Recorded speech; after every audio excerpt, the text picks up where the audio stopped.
The statements we're about to show you are from the Holy Quran, and is said to be the official, unchanged, pure word of God, revealed over 1400 years ago.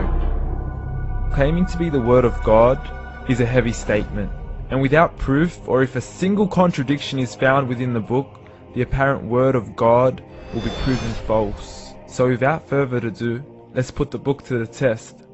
In the 23rd chapter, titled The Believers, from the 12th to the 14th verses, God is said to give a detailed description of how the human being is formed. It begins by saying, "We then placed him as a sperm drop in a place of settlement, firmly fixed. Then we made the drop into a alaqa." We will translate this word very soon. "And then we changed the alaqa into a lump. Then we made out of that lump into bones. And then we clothed the bones with flesh. Then we caused him to grow and come into being and attain the definitive human form." In the 21st century, we can now safely say that this verse is clearly describing the process of human development in correct chronological order. However, what we should be paying attention to in particular is the second stage, referring to the development of the embryo. The specific word used to describe the embryo in this verse is the word alaqa. The word alaqa, when translated into English, can mean three separate things. Firstly, a blood clot, or to be suspended, that is to be hanging or clinging to something, or thirdly and finally, a leech. Now, all three definitions don't come anywhere near what we perceive to be the human embryo.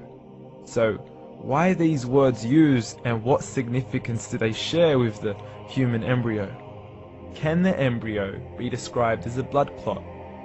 Well, what do you think?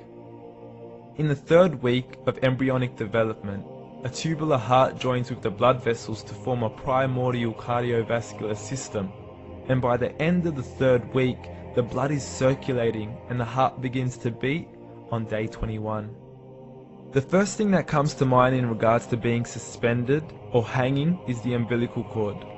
But we can't use that example because we are simply referring to step 2, before the baby has even formed. But we now know today that the umbilical cord is formed from the connecting stalk. And the connecting stalk is formed as soon as the embryo is formed. The embryo's connecting stalk has even been described by John Allen and Beverly Kramer as an object to suspend the developing embryo in the extra-embryonic column. So an embryo is suspended and does have a strong resemblance with a blood clot. What on earth would an embryo have to do with a leech? Figure A shows the structure of an embryo at 25 days. Figure B shows a leech.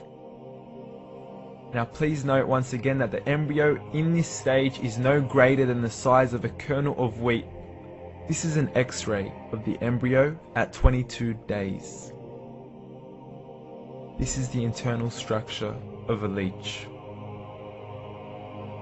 It's mind-blowing stuff, but you still haven't seen anything yet. This is the head of the embryo at 22 days. The detail you are seeing right now is absolutely impossible to be seen with the human eye and can only be seen with a microscope.